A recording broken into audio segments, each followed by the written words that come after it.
A kind of experiment that turned some regular people into monsters. Their humanity was stripped away from them. During this experiment, in just a few days, these people transformed from normal human beings into creatures like this. What happens when scientists push human nature to its absolute peak?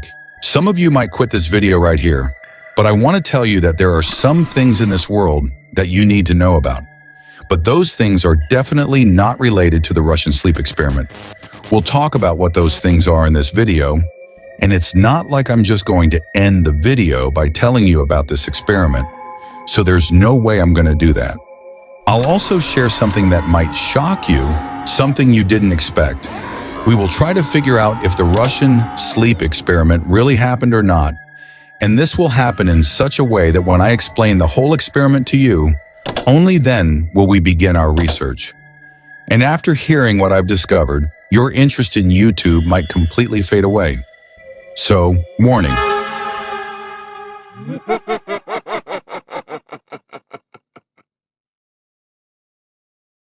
In the 1940s, Russian scientists were working on solving a problem that, if solved, would give every person an extra 8 hours every day. And that problem was sleep. The human body needs sleep every day. But what if something could be developed that would eliminate the need for sleep altogether? Just think about how much extra time we'd have each day. And this extra time could be incredibly critical. It could change the entire world. While working on this plan, these scientists created a gas. If this gas was inhaled continuously, humans would stop needing sleep. But the problem is that this gas has never been tested on humans. And there's another issue. This gas is poisonous. It may also have side effects. We wouldn't know any of this until we tested it on a real human being. But where would we get test subjects for this experiment? So they decided to use political prisoners who were imprisoned in Russia. They were offered a chance to participate in an experiment that would last 30 days. So they were promised freedom. They would have to stay in a chamber for 30 days, where everything, food, water, and supplies would be provided. The stock would be enough to last for a month. There would also be a nice toilet and plenty of books to read. But there was one thing missing in this room. No beds or pillows because they weren't allowed to sleep for 30 days. So if the prisoners agreed to participate in the experiment, they would be released from jail and all their charges would be pardoned. Hearing this, 5 prisoners agreed to take part in the experiment, and we will now call them the 5 subjects. The experiment would be conducted on these 5 subjects for 30 days, and now the experiment begins. The 5 of them are locked inside a field chamber with no airflow. The only air that enters this room will be carefully monitored by the scientists and pumped in along with the gas they had developed for the experiment. This gas will keep the 5 of them awake. Inside the chamber, there are microphones placed to record the conversations of the test subjects to observe what behavioral changes occur from staying awake continuously. Additionally, there is a large one-way mirror inside the room. Through this, the scientists are keeping an eye on the test subjects. But for the first 5 days, nothing unusual happens.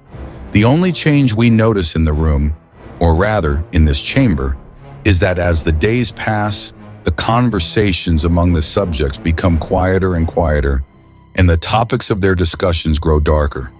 They begin talking about the most traumatic events of their lives. But after 5 days inside the chamber, they stop talking to each other completely, and the microphones in the room start picking up whispers. They are whispering into the microphones in a way that the scientists can't understand. This continues for the next 2 or 3 days. However, on day 9, something very interesting happens. One of the test subjects suddenly starts screaming.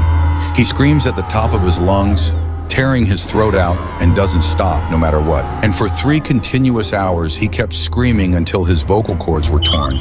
But the other 4 test subjects were unaffected by the screaming. They continued whispering to each other. However, shortly after this, another test subject suddenly started screaming as well. But this time, the test subject didn't just scream, he walked up to the one-way mirror where the scientists were watching them. He tore pages from the books in the room, mixed them with his own excrement, and stuck the papers onto the mirror, blocking the scientists' view of them. As soon as they blocked the scientists' view, all sounds from the chamber stopped. Now none of the test subjects made any noise at all. For the next 3 days, no sound came from the room. Initially, the scientists thought that maybe the subjects had died, but after checking the oxygen and gas levels inside the chamber, the scientists concluded that all of them were still alive. Now day 14 had arrived. The 5 test subjects hadn't slept for the past 14 days, and now the scientists couldn't even see them, nor were they saying anything. No one knew what was happening inside the chamber. The only thing the scientists knew for sure was that all the subjects were still alive. So what was the point of the research if they couldn't observe the test subjects? Because of this, on day 14, the scientists made an announcement inside the chamber, saying that they were going to open the chamber to test the microphones and clean the one-way mirror. They instructed all the test subjects to move away from the door, lie down on the floor, and refrain from any suspicious activity. They warned that if any test subject did not follow these instructions, they would be shot on the spot. However, if they followed the instructions, one of the test subjects would be granted freedom immediately. After this announcement, a voice finally came from the chamber, saying, "We don't want freedom anymore. We want to stay in this room." After that, silence returned to the chamber. The researchers tried very hard to get the 5 test subjects to do something, any activity inside the chamber, but all their attempts failed. The 5 test subjects maintained their silence. The scientists said, "This won't work. We'll have to go into the chamber." So after 15 days, for the first time, the door to the chamber was opened. The gas was removed from the chamber, and normal airflow was restored so that regular people could enter. As soon as the gas was removed from the chamber, the test subjects suddenly began screaming. They screamed loudly, pleading, "Please don't remove the gas. If you remove the gas, we won't be able to survive." Essentially, they had become addicted to the gas. However, the gas was still removed. Some soldiers were sent into the chamber, and they found that only 4 of the 5 test subjects were still alive. The 4 survivors could only be described as half alive. The body of the test subject, who had died, was used to block all the holes in the room, causing the floor to be covered with about 4 inches of water. It was very difficult to tell how much blood was mixed in the water.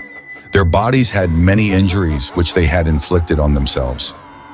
The exact nature of those injuries or how they were inflicted, I won't go into detail because I don't want any issues for my video.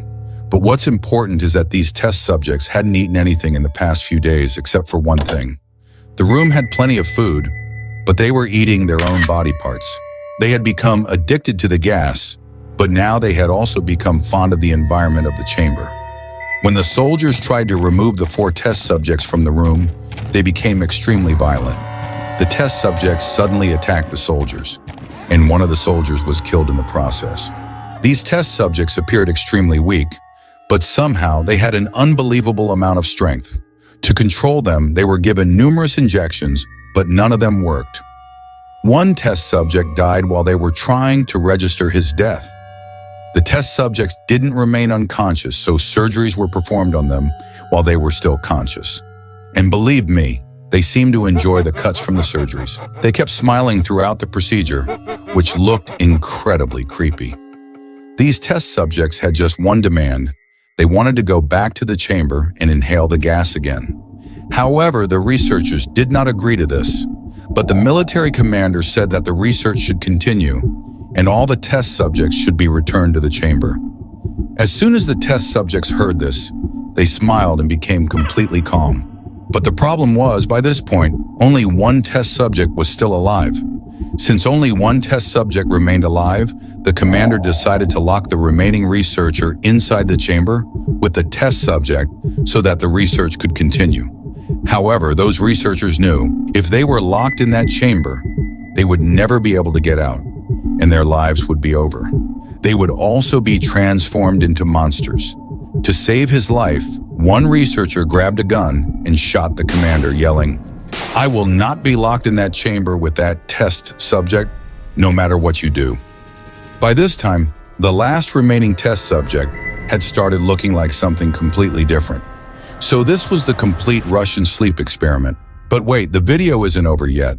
There are millions of people who still believe that the Russian sleep experiment actually happened.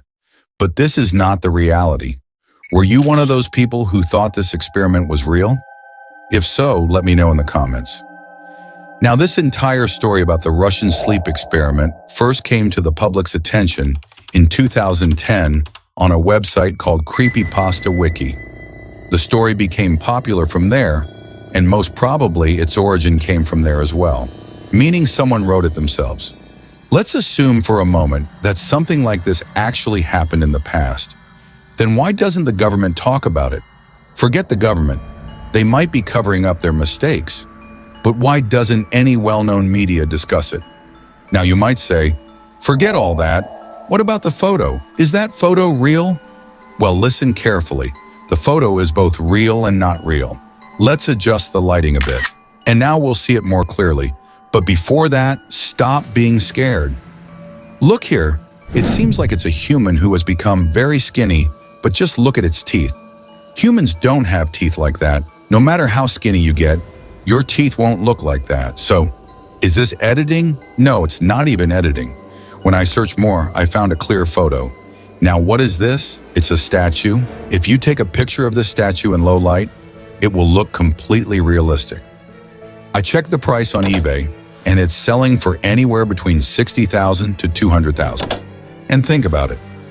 This statue is inspired by that picture, right? Well, you're wrong. Actually, that picture is of the statue itself. So now, what do you think?